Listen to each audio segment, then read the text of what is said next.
Bismillahirrahmanirrahim. Dear first students, today we are going to discuss lock and key model. Chapter number 13 is important from short questions point of view. अजीज तलबा, हम chapter number 3 को short question के point of view से तैयार कर रहे हैं। तो आज हम बात करते हैं induced fit model and lock and की मॉडल।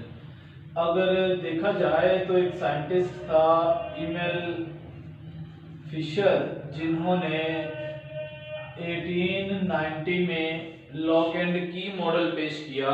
इनके एतबार से हम ये कहते हैं a specific enzyme convert a specific substrate into product like the lock and key.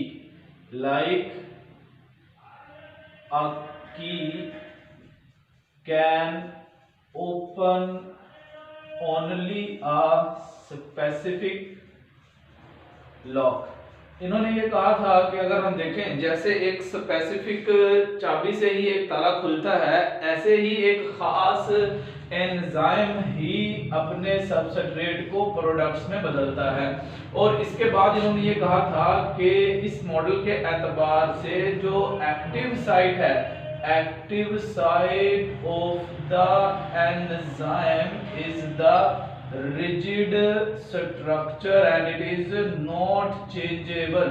इस वजह से हम देखते हैं लॉक एंड की मॉडल को ज्यादा एक्सेप्टेड नहीं किया गया। और इसी ही तरह से दूसरा जो हम बात करते हैं इंड्यूस्ड फिट मॉडल, इसको पेश किया था डैनियल कॉशलैंड ने, और ये मॉडल ज्यादा एक्सेप्टेड है। और इन्होंने ये कहा था active site is not rigid structure, active site is not rigid structure, it is flexible and changeable. हम कहते हैं it is flexible and changeable. When a specific substrates come close to its enzymes, the active site enzymes modified according to the shape of the substrate। As for example, suppose कि अगर हम देखें ये कोई enzyme है, अब इस enzyme के सामने इसका एक कोई खास सबस्ट्रेट अपनी स्पेसिफिक ज्योमेट्री के साथ आकर अटैच होता है, तो हम देखते हैं अगर ये सबस्ट्रेट इसी एंजाइम का है तो अटैचमेंट से पहले ये एंजाइम इनएक्टिव है। जब ये सबस्ट्रेट अपने इस एंजाइम्स के साथ अटैच होगा, substrate induces the changes in the active site of the enzyme.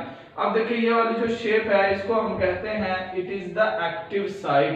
अब ये एक्टिव साइट अपनी शेप को चेंज करेगी, तब ये सबस्ट्रेट के साथ फिट हो पाएगी। तो इसी तरह से देखिए हम ये बना लेते हैं दोबारा से कि यही वो सबस्ट्रेट है और इस सबस्ट्रेट ने अपने एंजाइम की एक्टिव साइट में चेंजेस पैदा कर दी, और इन चेंजेस के ज़ेरे असर हम देखते हैं ये एंजाइम अपने इस सबस्ट्रेट के साथ अटैच हो चुका है, और इस तरह से हम कहते हैं एंजाइम सबस्ट्रेट कॉम्प्लेक्स बन जाता है। इसको हम कहते हैं it is the induced fit model because the substrate is inducing changes in the structure of the enzyme. जबकि लॉक एंड की मॉडल ऐसा नहीं है। लॉक एंड की मॉडल ने देखें ये कहा, सपोज किया कि अगर हम देखें कि ये कोई एक लॉक है और इस लॉक को प्रोडक्ट्स में चेंज करना है तो ये हमारा सबस्ट्रेट होगा। और इसी तरह से अगर हम देखें तो ये कोई एंजाइम है, तो इसकी एग्जांपल जो है ये की जैसे है, ये हमारा एंजाइम है और ये लॉक सबस्ट्रेट की एग्जांपल है। अब अगर हम इस एक्टिव साइट की शेप्स में चेंज पैदा कर दें तो ऐसी सूरत में ये एंजाइम इस सबस्ट्रेट को प्रोडक्ट में चेंज नहीं कर सकता। इसलिए इन्होंने कहा कि active site is the rigid structure and it is unchangeable, जबकि देखा गया कि बाद के एक्सपेरिमेंट्स के जरिए से एक्टिव साइट रिजिड नहीं बल्कि ये फ्लेक्सिबल है। तो इस तरह से हम कहते हैं इंड्यूस्ड फिट मॉडल ज्यादा काबिल कबूल है। Thank you.